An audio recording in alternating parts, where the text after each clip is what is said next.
দক্ষিণেশ্বরের মা ভবতারিণী মন্দিরের পাশেই অবস্থিত যদুনাথ মল্লিকের বিশাল বাগান বাড়ি।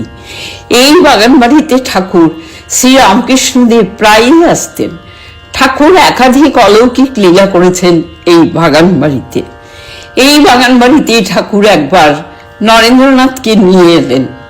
তারপর ঠাকুর সমাধি অবস্থায় অলৌকিক দিব্য স্পর্শ করায় নরেন্দ্রনাথ অজ্ঞান হয়ে যান এবং ওই অবস্থায় অনেক প্রশ্ন করে ঠাকুর অনেক কিছু জেনে নিয়েছিলেন, যে স্বামীজি কোথা থেকে এসেছেন, কি করতে এসেছেন এবং কতদিন এই পৃথিবীতে থাকবেন, সব কিছু।